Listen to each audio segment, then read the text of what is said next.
E aí, beleza? Aqui é o Daniel da Vegan Cheese Lover, trazendo para vocês algumas dicas e curiosidades sobre o mundo dos queijos vegetais, para você que quer fazer o melhor queijo vegetal que você já comeu. Hoje, inclusive, eu queria conversar, sobretudo, com aquelas pessoas que ainda têm uma certa reticência em deixar os laticínios, né? São aquelas pessoas que, até no plano das ideias, já até deixaram, mas na prática algo ainda segura. E muitas vezes, sobretudo, essa coisa que segura acaba sendo o queijo. Aí eu vou até colocar alguns pontos aqui e para a gente entender melhor quais são esses pontos, e uma vez que a gente sabe quais são eles, a gente consegue contornar e de repente largar de vez os laticínios e entrar de cabeça para o mundo dos queijos vegetais. Bom, primeiro em relação ao porquê que alguém deveria deixar os laticínios, né? Então, em relação a isso, a gente tem uma série de porquês, né? Cada pessoa que não consome mais laticínio vai poder dizer uma motivação, né? Respostas vão ser normalmente bem diferentes, mas é possível a gente ter um denominador comum nisso daí, né? Se a gente perguntar para várias pessoas que já não consomem mais os laticínios, por que você parou de consumir os laticínios? Ou o queijo, né, em especial, mas aí a gente já entra num campo mais amplo dos laticínios mesmo.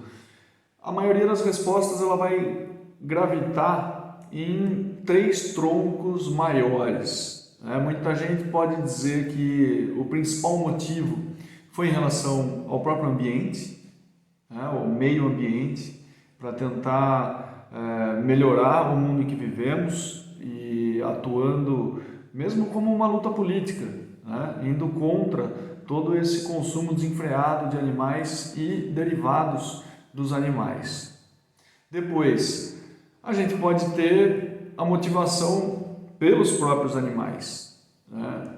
Ou seja, a exploração a qual eles estão submetidos, e isso faz com que eles sejam entendidos como seres sencientes, né? Ou seja, seres que eles também sentem, eles também têm vontade, né? Eles têm até o direito à vida, pelo menos. Ou seja, quem que nos deu, enquanto seres humanos, o direito de tirar a vida de outros animais, uma vez que também somos animais. Então, se esse direito à vida ele faz parte da condição humana, pelo menos essa condição ela deveria, para muitas pessoas, ser estendida também aos demais animais, né? Fazendo com que nós não tenhamos o direito de tirar a vida de outros animais. E depois a gente tem um problema que ele pode aparecer, e ele é mais pessoal, em relação à própria saúde. Algumas pessoas podem dizer que deixaram de consumir os laticínios pela saúde. E, sim, é muitíssimo provável que, para essas pessoas que respondem que deixaram por motivo de saúde, elas vão dizer que realmente sentiram grandes melhoras após deixar de consumir os laticínios. E isso tem fundamento biológico, com certeza, tá? Agora, para quem está querendo deixar de comer os laticínios, realmente o primeiro passo ele vai ser o mais difícil. Muitas vezes até podem ter tentado em algum dia ou alguma semana querer parar de vez, mas no segundo, terceiro dia já sucumbiu e, não sei, identificou uma dificuldade muito grande.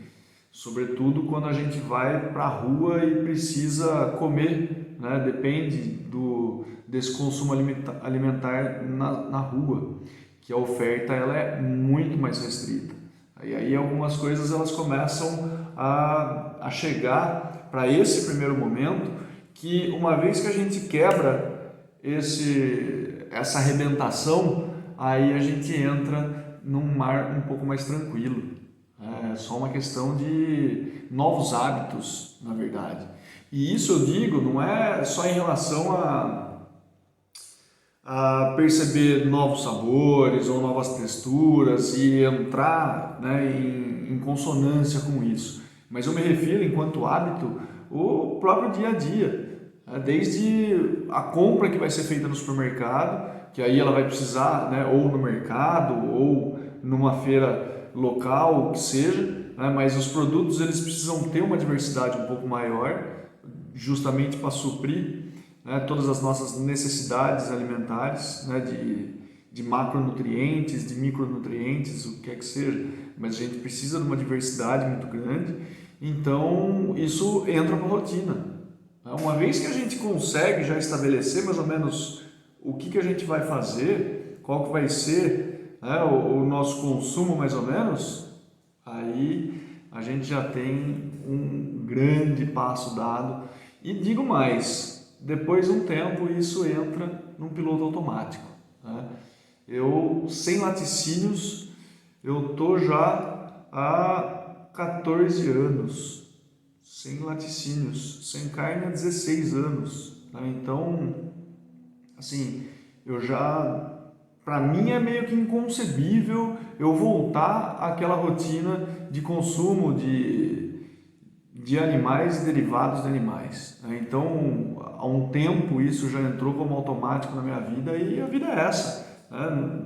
Para mim, isso é o comum, né? É o normal, é essa vida em termos alimentares baseada em plantas, né? Plant-based, como dizem também. Agora, quando a gente fala então de laticínios, o que a gente está querendo dizer? Basicamente, os produtos que são derivados do leite, tá? Então a gente tem a exploração do leite que na prática não mata o animal, né? Mantém ele vivo, mas esse derivado, né, ou o próprio leite, ele traz uma carga de sofrimento e exploração muito grande. E isso daí muitas vezes, como eu disse, é um motivo para que algumas pessoas elas parem de consumir os laticínios. É uma frase muito dita, né, e assim, dita com frequência, que até meio que perdeu-se a autoria, diz que há muito mais crueldade num copo de leite do que num pedaço de bife.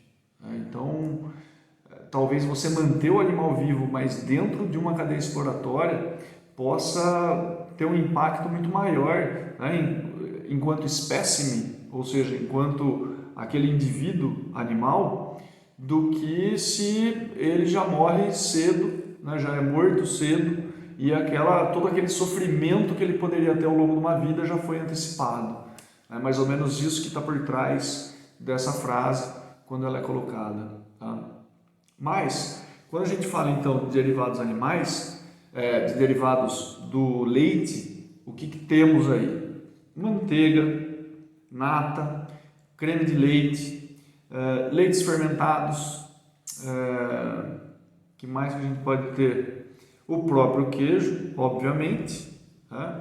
E iogurte, né? Que são transformações que vêm do leite, seja concentrando uma parte de gordura, seja concentrando uma parte mais proteica, de alguma forma esse leite vai ser transformado. E muitas das vezes a fermentação ela está envolvida nisso, tá? Para dar uma característica especial para esse derivado do leite.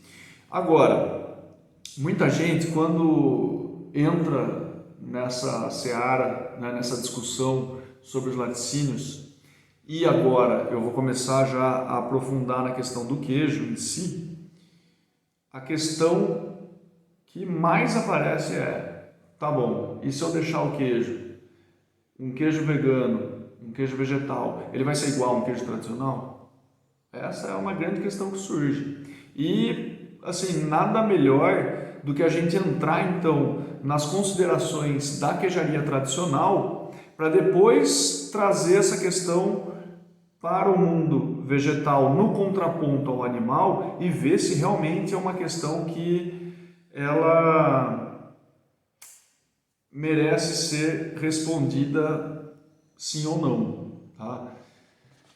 Porque quando a gente vai para a queijaria tradicional, o que acontece? A gente tem algumas possibilidades de produção de queijo, e isso com leite de animais diferentes, ou seja, a gente tem leite de vaca, leite de ovelha, leite de búfala, leite de burra e leite de cabra. E quando a gente coloca esses 5 animais, né, e os seus leites ali para serem transformados em queijo, agora vem a questão: o queijo do leite de vaca vai ser igual ao queijo do leite de búfala? Não vai ser. É só pegar a mussarela, né, que é muito conhecida, e depois a mussarela de búfala, que também é bem conhecida, e colocar lado a lado esses 2 queijos, ou pelo menos na mente de quem já comeu isso, né, tenta colocar isso lado a lado. Então não vai ser igual. Tá? E se a gente está falando de 5 tipos de leite, né, os 5 leites diferentes que estão vindo de animais diferentes, se eles vão dar produtos que são diferentes, por que o leite de amêndoa ou o leite de soja ele teria que dar um queijo igual ao queijo tradicional? Né? Então, essa questão, quando formulada dessa forma, ela é passível, né, de ser desconstruída dessa maneira, mas tem um outro ponto por trás dessa questão, tá?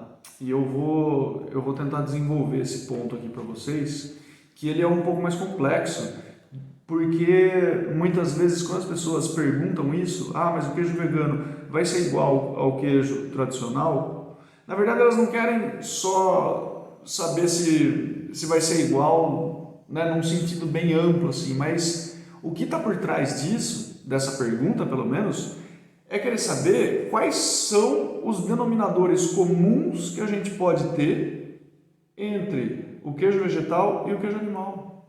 Tá? Eu acho que essa pergunta ela vai muito mais nesse sentido, de querer saber quais os denominadores comuns, e aí que eu já trago de imediato e que é muito fácil de a gente perceber, né, é a questão visual, por exemplo. Tá? Você vai no supermercado e vai numa prateleira dos queijos tradicionais e vê ali uma série de queijos e se atenta aos queijos fatiados, por exemplo. E depois você vai para uma prateleira ou para uma expositora ali que tem, né, a seção vegetariana e vegana de um supermercado. Vai ter um queijo vegano fatiado. Se a questão fosse puramente visual, você ia dizer, sim, o queijo vegano vai ser parecido com o queijo tradicional. Tá? Se fosse puramente visual, mas não é. Tá? E eu vou elaborar isso um pouquinho mais, porque antes de explorar essa questão, que é um pouco mais complexa, tem uma dificuldade anterior até, e talvez uma dificuldade que ela é um pouco mais escondida e que nem todas as pessoas sabem que essa dificuldade ela existe, mas ela é expressa por quem queria largar os laticínios, mas não consegue, justamente dizendo essa palavra, eu não consigo. Tá? E não é uma questão de força de vontade, muitas vezes, que fala, não, eu tento, mas a vontade de comer o queijo é muito mais forte que eu. Eu já ouvi N versões dessa ideia. Tá? O que está por trás disso? É uma questão que toca a saúde. E quando a gente está falando do leite animal, a gente tem, em relação a macronutrientes, né, eu vou pegar 2 dos macronutrientes aqui, que é o lipídio e o carboidrato. Tá? O carboidrato, ele é muito conhecido na versão da lactose, ou seja, é o tipo de açúcar. E esse carboidrato, ele vai ser consumido pelas bactérias para que a gente tenha uma acidificação desse meio. Maravilha. Os lipídios, ou seja, a gordura, ela vai ser importante para dar uma textura, para dar aquela sensação de boca, principalmente, que a gente tem e que é diferente para tudo quanto é queijo que a gente possa imaginar. Tá? Agora, um terceiro macronutriente é a proteína. E essa proteína, para o leite animal, existe uma proteína que está ali, que no reino vegetal ela não está disponível para a gente, que é a caseína. E a caseína, ela é uma proteína um tanto quanto complexa, e ela que é responsável por dar aquela elasticidade, né, ao queijo. Agora, quando a fermentação entra nesse processo de produção do queijo, a gente vai ter algumas bactérias ou eventualmente alguns fungos que eles produzem algumas enzimas, e essas enzimas elas vão quebrar essa longa cadeia de proteína em pedaços que são menores. Agora, quando isso acontece, a gente pode ter, né, uma cadeia tão pequena de porções de proteína, né, que vão ser conhecidas por peptídeos, né, 2 ou mais, né, mas tem até um número para isso, que depois pode ser um polipeptídeo, mas enfim, alguns peptídeos que estamos falando de aminoácidos que estão ligados, e aminoácido é a estrutura constitutiva da proteína. Se você tem uma proteína que é uma cadeia grande e começa a quebrar em partes, a gente vai começar a perceber os aminoácidos que estão ligados ali. Tá? E dentro disso, quando a caseína é quebrada, ela pode ser transformada em um peptídeo que é conhecido por casomorfina. Exatamente esse nome, casomorfina. Esse caso vem da caseína e a morfina vem justamente dessa ideia do opioide, tá? Que ele traz uma certa dependência para o nosso organismo. Então, quando a gente consome um queijo tradicional, ou quando a gente consumia, ou quando vocês consomem um queijo tradicional, vocês estão alimentando o corpo com, no esse essa casomorfina, e o corpo fica enganchado com esses peptídeos, né? Ou seja, traz uma sensação de bem-estar muito grande quando o corpo absorve isso daí. E é justamente quando falta esses peptídeos, a casomorfina, que o corpo começa a pedir, né, essa substância. E é uma substância tão louca, né, porque essa casomorfina ela vai liberar histamina. E essa liberação de histamina, sim, é que vai ser um pouco prejudicial para a gente, porque ela está ligada, na verdade, ao desenvolvimento de alguns distúrbios, que algumas pessoas vão sentir mais e outras pessoas vão sentir menos. Tá? Isso em relação a quê? Tipo uma certa sensação de inchaço, tá? Ou algum desconforto intestinal, porque a histamina está ligada também a essas dobras musculares do intestino. Tá? Pode também trazer alguns desconfortos respiratórios, até formação de mucosa, sinusite, esse tipo de coisa. Então é interessante a gente notar que muitas vezes tem gente que tem uma sinusite que ela está sempre presente ali, tá? E de repente, ao abandonar os laticínios, aquilo começa a parar de se manifestar. Olha só, eu não sou médico, eu não estou falando o que vai acontecer, tá? Eu só estou falando que eu já li algumas coisas que concluem para essa situação. Tá? Vejam as palavras que eu estou usando. Pode acontecer isso, tá bem? Não é uma relação causal, mas isso daí tem uma certa ligação, ou pode ter essa ligação que eu estou dizendo aqui.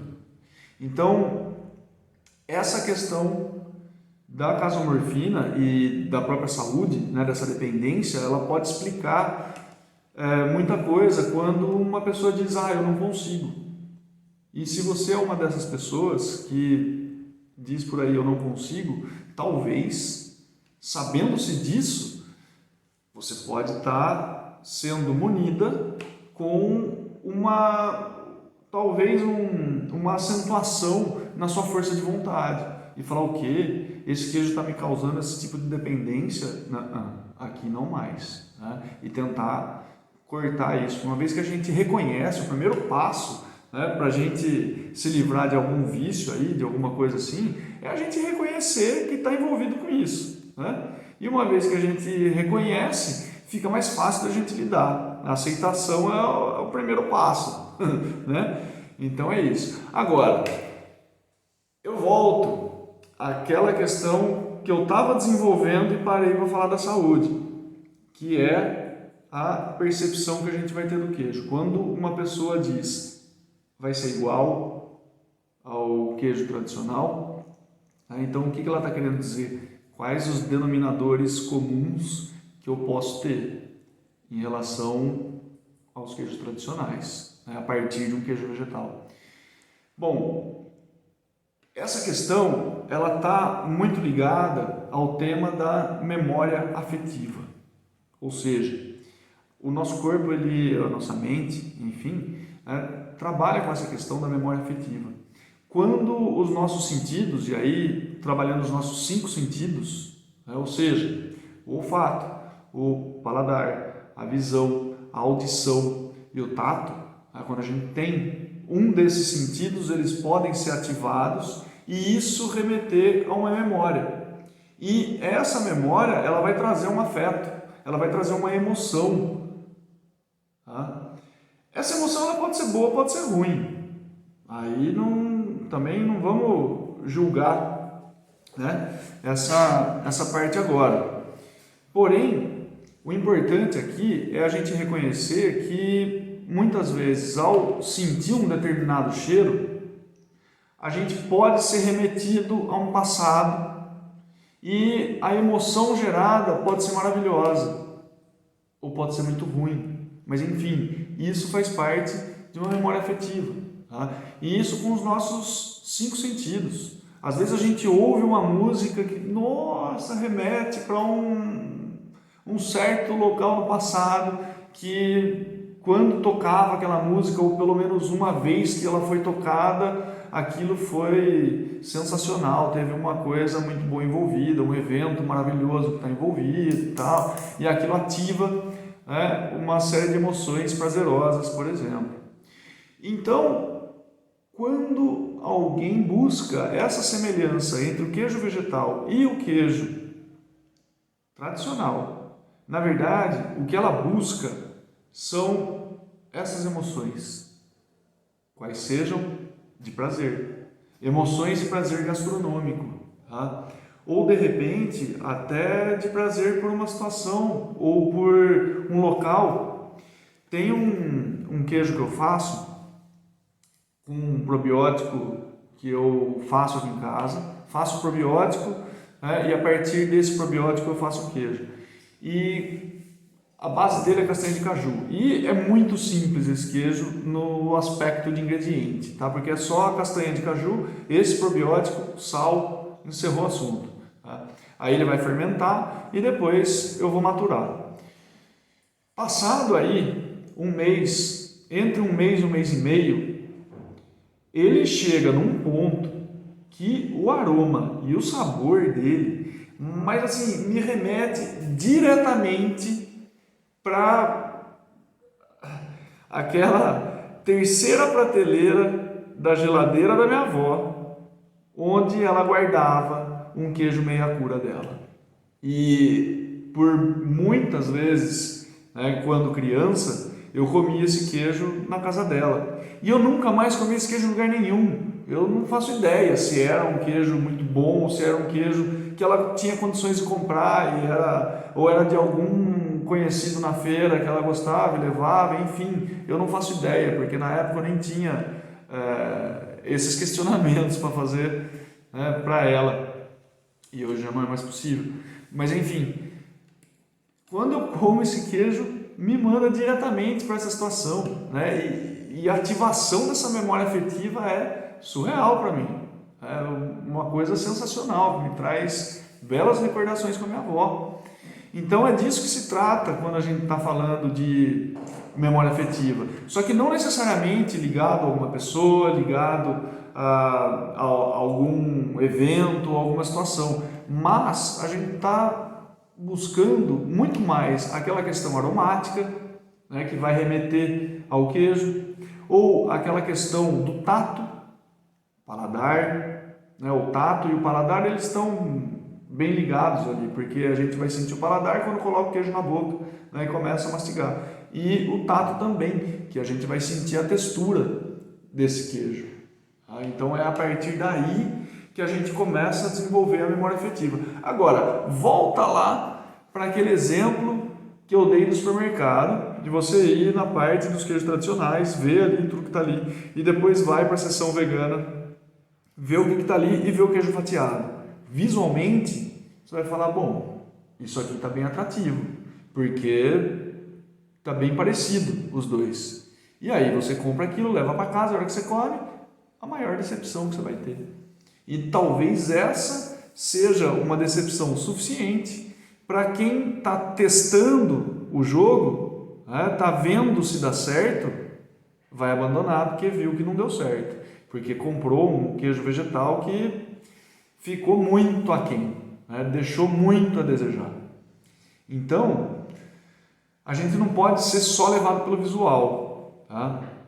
A gente vai ter pelo menos o paladar, né? O aspecto visual, o aspecto do paladar, o aspecto aromático, o aspecto da textura.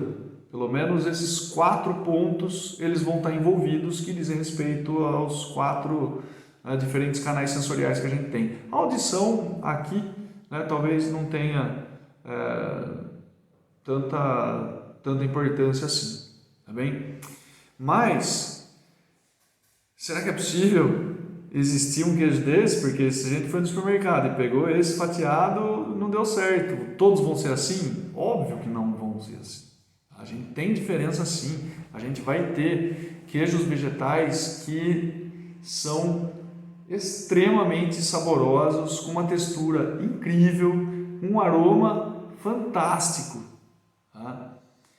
E como chega nisso? Com técnica. Não tem outra forma de chegar nisso. Tá? São técnicas que estão sendo desenvolvidas, que estão sendo testadas e que vão chegar nisso. E é possível qualquer pessoa fazer, mesmo quem não sabe cozinhar ou coisa assim? Claro que é. Por que eu estou falando? São técnicas. Tá? E técnica você aprende.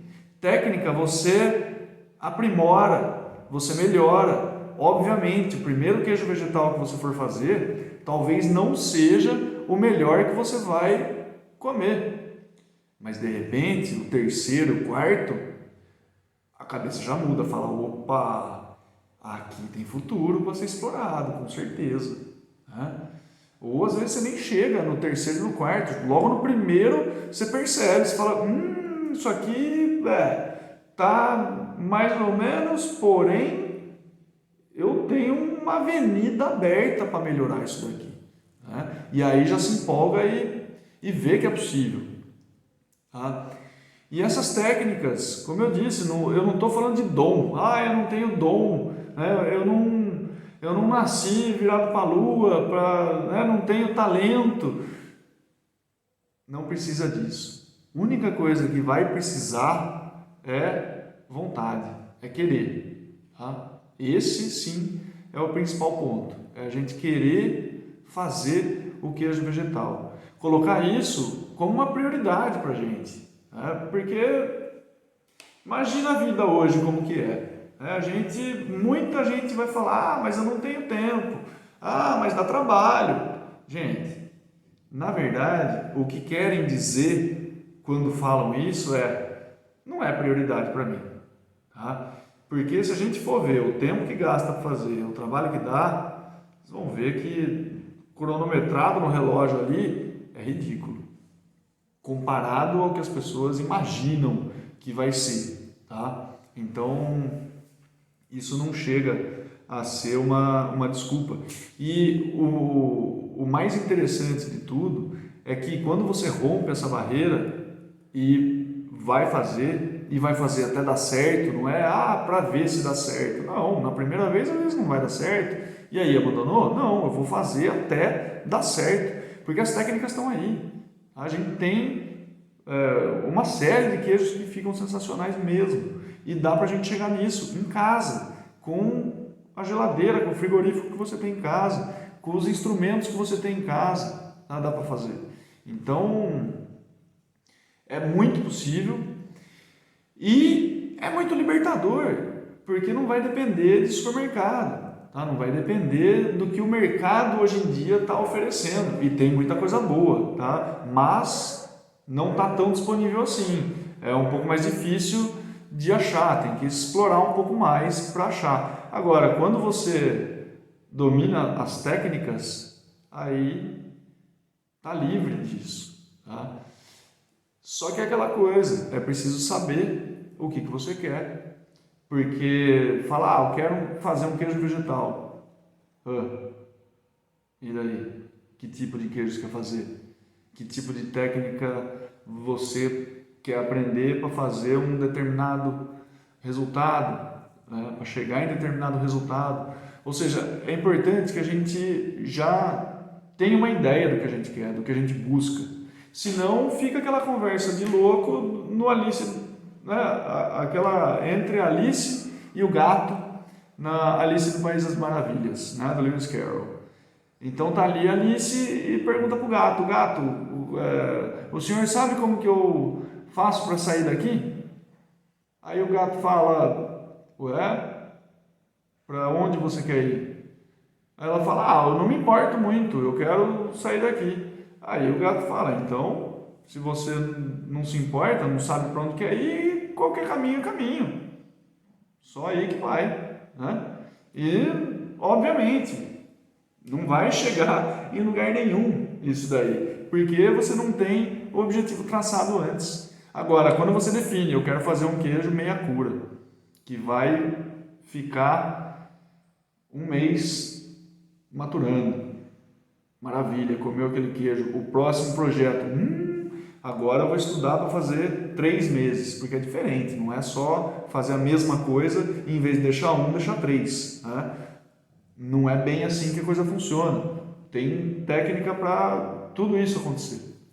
Então, é muito possível, né? E para quem, principalmente, para quem quer deixar os laticínios, mas o queijo acaba sendo um dos maiores empecilhos, então dá uma olhada nas redes sociais do Vegan Cheese Lover, explora, né, consome todo esse conteúdo que está aí, porque tem muita dica interessante para que você comece fazendo os queijos vegetais e vá fazer o melhor queijo vegetal que você já comeu. Isso em relação a dúvidas que tenham, a questionamentos, só escrever, deixa o comentário e ficamos até a próxima.